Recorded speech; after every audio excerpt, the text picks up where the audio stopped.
Hey y'all, happy Friday.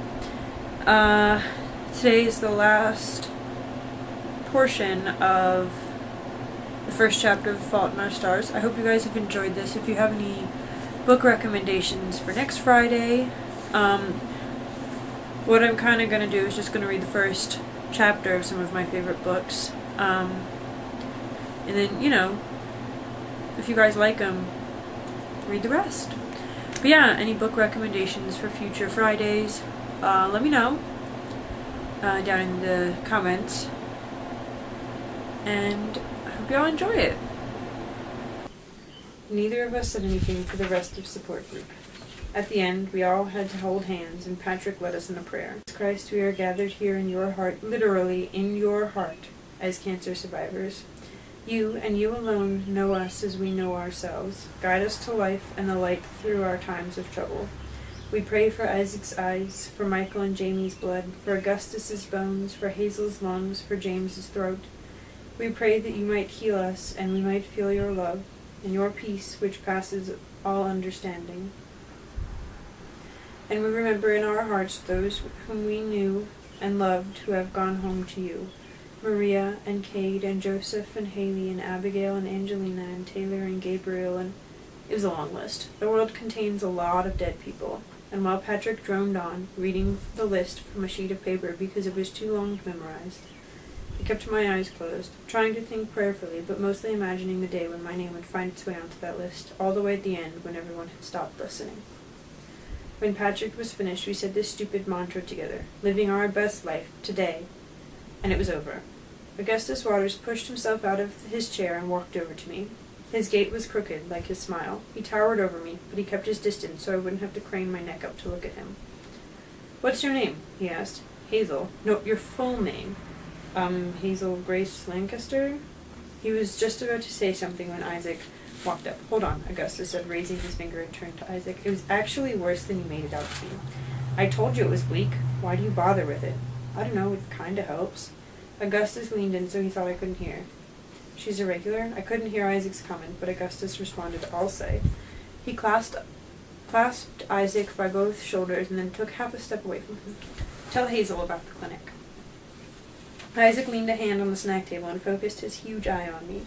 "Okay, so I went into clinic this morning and I was telling my surgeon that I'd rather be deaf than blind. And he said, it doesn't work that way. And I was like, yeah, I realize it doesn't work that way. I'm just saying I'd rather be deaf than blind if I had a choice, which I realize I don't have. And he said, well, the good news is that you won't be deaf. And I was like, thank you for explaining that my eye cancer isn't going to make me deaf. I feel so fortunate that an intellectual giant like yourself would deign to operate on me. He sounds like a winner, I said. I'm going to try to get me some eye cancer just so I can make this guy's acquaintance. Good luck with that. Alright, I should go. Monica's waiting for me. Gotta look at her a lot while I can. Counterinsurgents tomorrow? Augustus asked. Definitely. Isaac turned and ran up the stairs, taking them two at a time. Augustus Waters turned to me. Literally, he said. Literally? I asked. We are literally in the heart of Jesus, he said. I thought we were in a church basement, but we are literally in the heart of Jesus. Someone should tell Jesus, I said. I mean, it's gotta be dangerous storing children with cancer in your heart. I would tell him myself, Augustus said, but unfortunately I am literally stuck inside of his heart, so he won't be able to hear me. I laughed. He shook his head, just looking at me. What? I asked. Nothing, he said. Why are you looking at me like that? Augustus half smiled. Because you're beautiful. I enjoy looking at beautiful people, and I decided a while ago not to deny myself the simpler pleasures of existence. A brief awkward silence ensued. Augustus plowed through. I mean, particularly given that, so as you so deliciously pointed out, all of this will end in oblivion and everything. I kind of scoffed or sighed or exhaled in a way that was vaguely coffee and then said, I'm not You're like a millennial Natalie Portman. Like V for Vendetta Natalie Portman? Never seen it.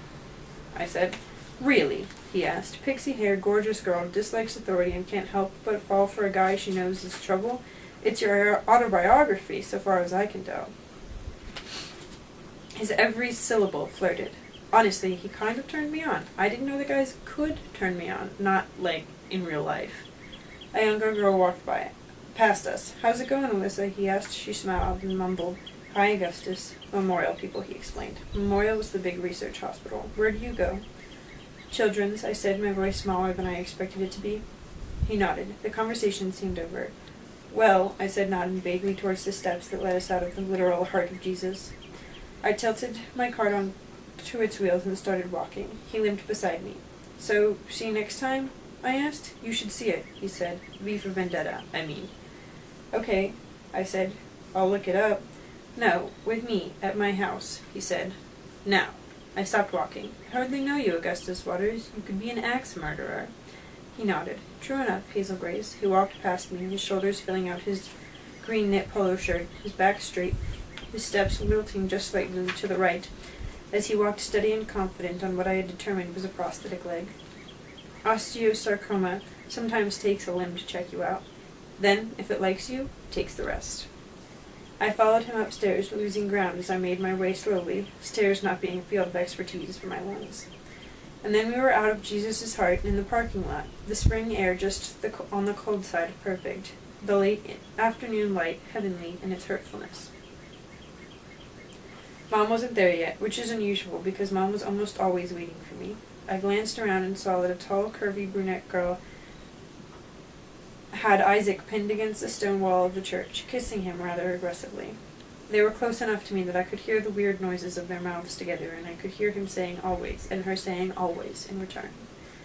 Suddenly, standing next to me, Augustus half whispered, "They're big believers in PDA." What's with the always? The slurping sounds intensified. Always is their thing? They'll always love each other and whatever? I would conservatively estimate that they have texted each other the word always 4 million times in the last year. A couple more cars drove up, taking Michael and Alyssa away.